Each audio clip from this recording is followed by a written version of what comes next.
Hello, my name is Simon Jarvis and I'm the Head of Student Wellbeing at Queen Mary University of London.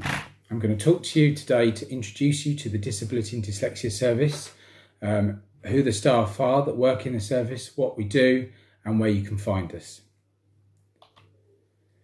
If you have declared a disability, a mental health difficulty or a specific learning difference such as dyslexia on your application, you should have already been contacted by DDS via email. If you have a disability but you didn't declare that, you will need to contact the service if you would like any support while you're studying at the university.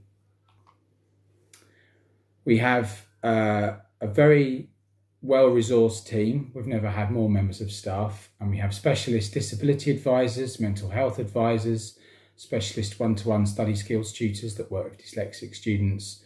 We have an autism advisor. We have a mental health coordinator. We have our frontline team who you would be initially liaising with, whether that's over the phone, in person or via email. And then there's myself as operational head of the service. To give you some idea about how many students at Queen Mary have a disability and how many students we support, in the last academic year, 2019-20, there were 3,706 students with a declared disability studying here, and they're relatively well spread through all three of our faculties. We have lots of disabled students studying postgraduate talk programmes, postgraduate research programmes, and obviously the vast majority being undergraduate students. In terms of the breakdown, just under 1,200 of those 3,700 students had a specific learning difference, something like dyslexia. Just under 1,000 had a mental health diagnosis. 211 have what's referred to as a long-standing illness, so that could be any number of kind of underlying conditions. Just under 100 had an autism diagnosis, and around about a third were in receipt, I should say, of something called the Disabled Students Allowance. The Disabled Students Allowance is a non-means tested grant which is administered usually by Student Finance England or one of the other parts of the UK, if that's where you come from. Of those students, 1,730 were registered with the Disability and Dyslexia Service as of the 3rd of August, and that means that they've had at least one appointment with us. And around about 1,500 had some kind of form of what we call examination access arrangement. So that's things like additional time. And we arranged for 336 students to have an SPLD, specific learning difference, diagnostic assessment last year. So in terms of what the service does, we support disabled and dyslexic students. And for the purposes of higher education and the Equality Act, that includes students who've got mental health difficulties with, essentially it means people who have a mental health diagnosis, something like depression, anxiety, etc. And also a diagnosis of an autistic spectrum condition, so something like Asperger's.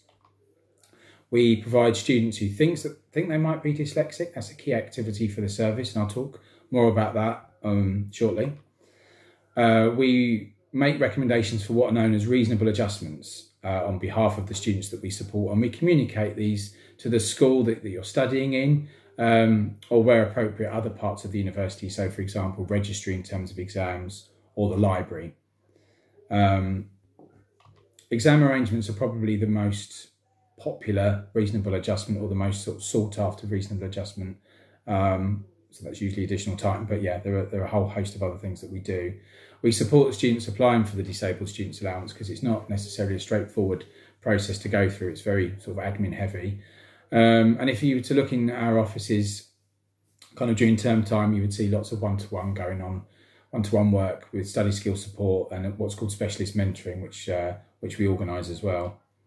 And we also manage the assistive technology rooms at the Mile End campus. There's one in the Francis Bancroft building, one in the Mile End Library. So the students that are registered with DDS can access those rooms, and they've got assistive software, they've got some hardware that some students benefit from. And at this point, I wanted to say something about confidentiality, which is very important.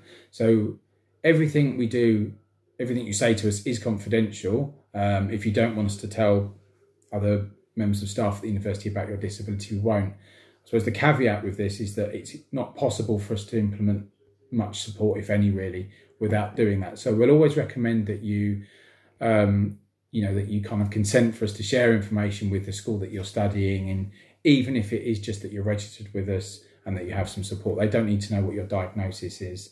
They don't need to see details of any reports from an educational psychologist or a doctor. But ideally, we would like to be able to communicate the information to the school that you're registered with us, and the kind of support that you require. Many students contact us to request what's called a dyslexia screening, colloquially. You can do this in two ways. The simplest way is if you go to that web address there, you can download the questionnaire. Actually, you can complete it online. We've got an online version now which you can go through. You can also email us and we'll send you the link. Once you've completed that screening, we'll look at the results, and if we think it's likely that you do have something like dyslexia, we'll then refer you for a diagnostic assessment. And at the moment, during the pandemic, those assessments will be done remotely. So it'll be done probably through something like Skype or Zoom or MS Teams. If the result of the questionnaire looks we're not quite sure whether or not it's worth referring, we might call you in for another appointment, or we might arrange for a phone call to have a conversation with you. So many of you are probably wondering what the service has done about the pandemic, about how we're operating in these times. From the 7th of September, the students will be offered a choice of either an online or face-to-face appointment. From lockdown through to the beginning of September, we've been operating exclusively online. So all of our appointments have been done through, as I said earlier, Zoom or Skype or Teams. But we will have face-to-face appointments again from the 7th of September. And they'll be with one member of staff in our Francis Bancroft building offices. Both staff and students will have to wear face masks in the appointments because some of the offices are quite small. The windows don't open very widely. So to reduce the risk of spreading coronavirus, we'll ask you to wear a face mask while you're in our offices. Obviously, if you don't want to do that for a disability-related reason, you can speak to us. But it may be that in that case, you'll be best served by having an online appointment. As I may have said, we are based in the Francis Bancroft building on the 3rd floor, which is in our Mile End campus opposite the library. We hope to be able to restart our drop-in appointment session at Whitechapel this academic year. Obviously, that's been suspended whilst lockdown was going on. So the best advice is to look at our website for details. And the address, as you can see, is there. Our office opening hours will be Monday to Friday, 10 till 4. So you can come in to see us at that time, but we won't have drop-in sessions in the way that we might do ordinarily. I think we're going to look to move those online. So best advice is to look at the website for the latest details about how we're going to deliver that. Thank you.